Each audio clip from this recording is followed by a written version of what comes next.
भी आए हैं इस बार, लेकिन हम ख़ास चीज़ पुनीत लेकर आए हैं, युद्ध विराम से लेकर और सत्ता परिवर्तन तक की आहट, क्योंकि इतिहास इस तरह का है। बात इज़राइल की हो रही है।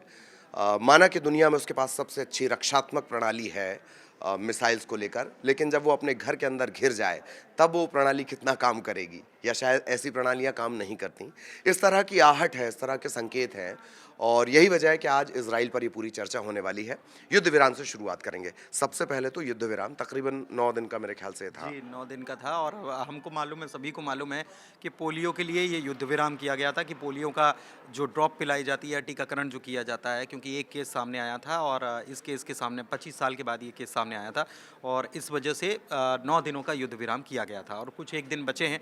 लेकिन इस बीच जो खबर आ रही है वो चौंकाने वाली है। इज़राइल में जो है काफ़ी हंगामा हो रहा है। बहुत हंगामा हो रहा है और वहाँ पर स्थिति ये है कि नेतन्याहू अपने ही घर में घिरे हुए नज़र आ रहे हैं। तो एक तरफ युद्ध विराम जो कि कुछ एक दिनों का है, लेकिन क्या ये लंबा खिंच जाएगा इस जो खबरें आ रही हैं उसके बाद, या फिर ये युद्ध और बढ़ेगा, ये आने वाला वक्त बताएगा। लेकिन दोनों तरीके की खबरें आ रही है। एक तरफ युद्ध बढ़ भी सकता है और दूसरी तरफ ये भी कहा जा रहा है कि युद्ध विराम जो है वो लंबे वक्त का हो सकता है, क्योंकि बेंजामिन नेतन्याहू जो हैं इजरायली प्रधानमंत्री जो हैं वो प्रेशर में हैं कहीं ना कहीं। इसके अलावा एक खबर जो आई उसने आग में घी डालने का काम किया और वो आया हमास की तरफ से बयान। तो ये स्थिति अभी वहाँ पर बन रही है। हमास की तरफ से किस तरह का बयान, और आप जिस बात का जिक्र कर रहे हैं, घर में घिरने वाली बात, जी। एक छोटा सा देश क्षेत्रफल के लिहाज से अगर देखा जाए, अगर वहाँ 3 लाख 5 लाख का क्राउड तेल अवीव की सड़कों पर आ जाए, मतलब मैं उसकी तस्वीरें देख रहा था, जी। ऐसा लग रहा है मतलब पूरा इज़राइल उस दिन सड़कों पर उतर आया है। कितनी ये चुनौतीपूर्ण है इज़राइल के लिए, नेतन्याहू के लिए? देखिए, मामला दरअसल ये है कि आईडीएफ यानी कि इज़राइल डिफेंस फोर्स जो है वो नुसेरात जा रही थी। नुसेरात वो इलाका है गाज़ा का जहाँ पर बंधकों को रखा गया है और वहाँ जब सैन्य कार्रवाई करने के लिए जा रही थी, तब वहाँ पर सैन्य कार्रवाई के दौरान हमास के जो लड़ाके हैं उन्होंने इज़राइली बंधकों को मार दिया। उनके सर में गोली मार दी गई। ऐसे 6 इज़राइली बंधक हैं।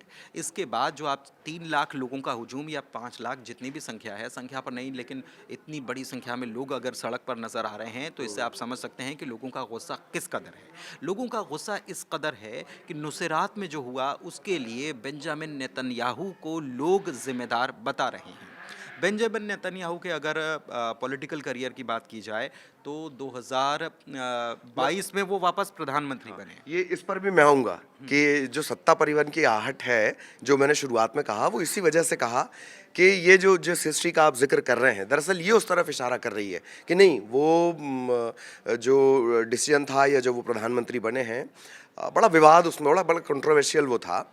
मैं इससे ये जानना चाह रहा हूँ कि उससे पहले जिस प्रदर्शन की हमने बात की, इज़राइली जब सड़क पर आए हैं, इसमें से एक जो प्रदर्शनकारी है जो लीड कर रहा है, उसके भाई को भी मार दिया गया है, और यहूदी सेंटिमेंट्स बहुत ज़बरदस्त होता है। बिल्कुल, देखिए यहूदी सेंटिमेंट ज़बरदस्त होता है, लेकिन ये प्रदर्शन दरअसल क्यों हो रहा है? ये प्रदर्शन बेंजामिन नेतन्याहू के लिए, क्योंकि बेंजामिन अड़ियल नेतन्याहू रवैया। अड़ियल रवैया 17 साल तक प्राइम मिनिस्टर बेंजामिन नेतन्याहू, और इज़राइल के इतिहास में सबसे बड़ा कोई अगर सत्ता में रहने वाला कोई नेता है तो बेंजामिन नेतन्याहू हैं। बेंजामिन नेतन्याहू के लिए यहाँ के लोगों का अब ये मानना शुरू हो गया, इसके पहले भी लोगों की तरफ से कहा गया, लोगों का ये मानना शुरू हो गया है कि सत्ता में बने रहने के लिए, और जो सेंटिमेंट्स की आप बात कर रहे हैं उन सेंटिमेंट्स को भुना करके युद्ध की आग में झोंक कर और इस सत्ता में काबिज रहने के लिए ये युद्ध विराम नहीं होने देना चाहते हैं। हमास से जो शांति समझौते की बात हो रही है वहाँ पर मामला केवल बेंजामिन नेतन्याहू के अड़ियल रवैये की वजह से अटका हुआ है, और इतना ही नहीं, अमेरिका तक नाराज हो चुका है। आप सोचिए कि जो बाइडन ने भी इस पर नाराजगी जताई है। जो बाइडन ने इसलिए नाराजगी जताई है क्योंकि मिस्र और कतर के साथ मिलकर हमास और इजराइल के बीच शांति समझौता हो सके, इसके लिए अमेरिका बहुत प्रयास कर रहा है। और अमेरिका अगर प्रयास कर रहा है तो आप समझिए कि एक तरफ इजराइल को वो सहायता भी प्रदान करता है और दूसरी तरफ प्रयास कर रहा है तो उसकी शांति की बात मैं करता है। बम बेचकर शांति करूँगा। हाँ, तो लेकिन उसके पीछे एक बहुत अमेरिका के खुद के कुछ कारण हैं और जो मिडिल ईस्ट में जो कारण बने हुए हैं वो चाहता है कि वहाँ पर शांति स्थापित हो सके। लेकिन अब यहाँ पर नेतन्याहू ने जिस तरीके से, क्योंकि देखिए एक तरफ आप सोचिए कि कहाँ तो शांति की बात हो रही है, शांति समझौते की बात हो रही है, और वहीं पर लगातार इजराइल जो है हमले भी कर रहा है। आईडीएफ जो है, बीते दिनों हमने बात की थी कि आईडीएफ ने वेस्ट बैंक में हमले किए हैं, वहाँ पर भी कई लोगों को निशाना बनाया गया। तो ये सारी चीज़ें जो हैं, ये आप युद्ध भी साथ में करेंगे, शांति भी साथ में करेंगे, तो ये कैसे चलेगा? और लोगों का गुस्सा इसीलिए है कि आप शांति की भी बात करते हो और युद्ध में जानबूझकर पूरे देश को आपने झोंक रखा है। तो ये लोगों का गुस्सा है कि आप अपनी सत्ता के लिए सब कुछ कर रहे हैं। सत्ता के लिए सेंटिमेंट्स भड़का के, जैसे सर्जिकल स्ट्राइक के वक्त आपने देखा होगा, युद्ध की बात आते ही पहले तो एक स्वतः स्फूर्त भावना आ जाती है, एकजुटता की भावना। इसका जिक्र पुनीत कर रहे हैं। वेस्ट बैंक का आपने जिक्र किया, वहाँ पर भी अवैध सेटलर्स हैं जो फंडेड बाय इजरायली होते हैं और फ़लस्तीनियों पर अत्याचार करके वो अपनी कॉलोनीज कुछ इस तरह के डेवलपमेंट करते हैं, उन्हीं का आपने जिक्र किया मेरा ख्याल है। अब आते हैं जो हमारा अगला पड़ाव है कि उनका जो कार्यकाल रहा है, ये हमें बांग्लादेश की याद भी दिलाता है। सत्ता ज़्यादा दिन रहे तो अहंकार आ ही जाता है।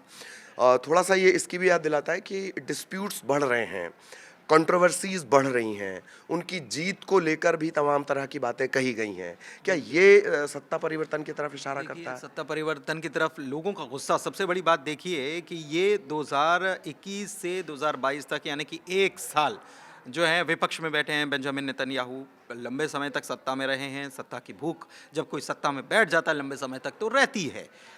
अब इसके बाद 2022 से जब से ये आए हैं और उसके बाद जब हमास की तरफ से जो हमला किया गया था पिछले साल, तो एक मौका हाथ में दे दिया। मौका दिया, या फिर बहुत सारी कहानियाँ इसके पीछे हो सकती हैं, क्योंकि सत्ता में बने रहने के लिए बहुत सारी चीज़ें चलती रहती हैं अंदर ही अंदर।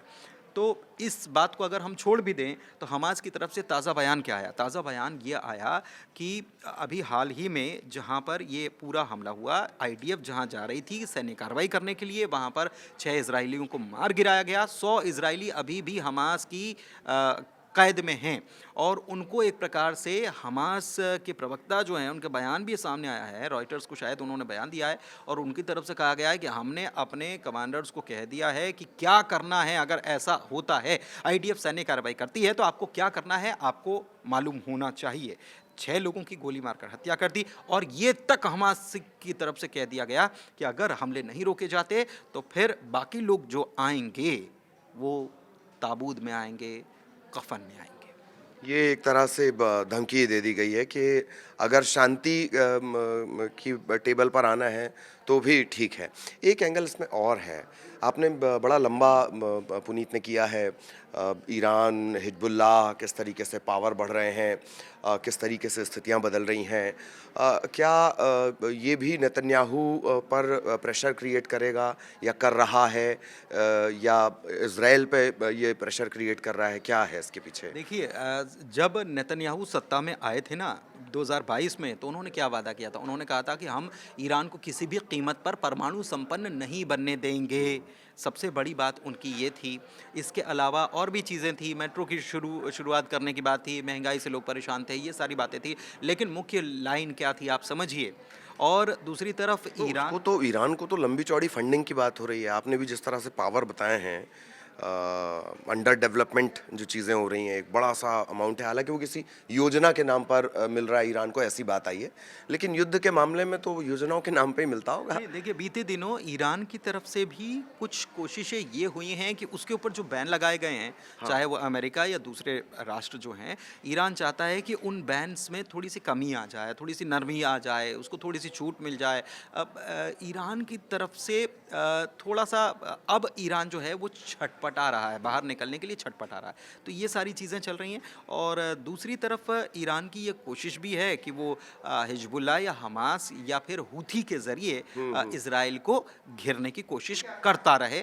तो शांति स्थापित होना ज़रूरी है। और मैंने आपको बताया कि वहाँ पर लोग इसलिए गुस्से में हैं कि इजरायली लोग मारे गए। ये फेल्योर किसका है? बेंजामिन नेतन्याहू का, क्योंकि जो सत्ता में है उसका फेल्योर है और वो लगातार एक तरफ हमले कर रहे हैं और दूसरी तरफ शांति की बात। और बेंजामिन नेतन्याहू कहते हैं कि हम शांति के लिए तैयार हैं, बातचीत के लिए तैयार हैं, लेकिन हो नहीं रहा है। वो टेबल पे नहीं जा रहे हैं। टेबल पे नहीं जा रहे हैं, और टेबल पे जा भी रहे हैं तो दूसरी तरफ हम हमले लगातार कर रहे हो, तो हमले लगातार करेंगे तो जाहिर सी बात है कि क्या परिस्थितियां बनेंगी। एक फाइनल कमेंट कि क्या इजराइल में हम कुछ बड़ा देखने वाले हैं, चाहे युद्ध के मोर्चे पर या शांति के मैदान में या परिवर्तन के लिहाज से? Final comment. देखिए, परिवर्तन के लिहाज से ऐसा अभी लगता तो नहीं है, लेकिन अगर ये प्रेशर ऐसा ही क्रिएट रहता है तो दूसरी तरफ हमास की तरफ से या हिजबुल्लाह की तरफ से रॉकेट्स तैयार हैं, और ये जो युद्ध विराम थोड़े दिन का है, ये हो सकता है कि युद्ध विराम के बाद, क्योंकि देखिए बदले की आग में तो हर इजरायली मतलब जल रहा है अभी। गुस्सा है कि हमारे लोग मारे गए, लेकिन एक तरफ लापरवाही बेंजामिन नेतन्याहू की बताई जा रही है और दूसरी तरफ कि जिन्होंने मारा है उनकी। तो क्या ये युद्ध शांति जो विराम लगा है, क्या ये और बढ़ेगा या फिर ये शांति की तरफ अग्रसर होगा? ये कुछ दिनों में, 3-4 दिनों में ये स्थिति साफ हो जाने वाली है, ऐसा लगता है। तो कुछ दिनों में ये स्थितियां साफ हो जाएंगी और आखिरकार क्या कुछ वहाँ होने वाला है। इसराइल चूँकि हमारे कई बड़े नेता हैं, वो स्वाभाविक मित्र भी इसराइल को बता चुके हैं। फ़लस्तीन के ख़िलाफ़ जब कार्रवाई की गई तो उसका भी भारत की तरफ से समर्थन किया गया। यही वजह है कि इसराइल में जो कुछ भी होगा, इसराइल में जो कुछ भी होगा, वो प्रत्यक्ष और अप्रत्यक्ष आप सब पर भी असर डालने वाला है। तो आज इसी बड़े कमेंट के साथ कि इसराइल अपने अंदर घर में घिर चुका है और वहाँ कुछ बड़ा होने जा रहा है। एक चीज़, इजराइल अपने अंदर घर में नहीं घिरा हुआ है, मैं इसको थोड़ा सा, बेंजामिन नेतन्याहू जो हैं वो अपने घर में घिरे हुए हैं, और अब उनका स्टेप क्या, वो दबाव में आ जाएंगे? दबाव में आ जाएंगे या फिर क्या अगला कदम? ये बात सही है कि दरअसल इजराइल नहीं घिरा है, नेतन्याहू घिर गए हैं। तो आज के इस सोशल मीडिया में इतना ही, और आप कमेंट भी दे सकते हैं, सजेशंस भी आप दे सकते हैं। इजाज़त दीजिए, नमस्कार। धन्यवाद।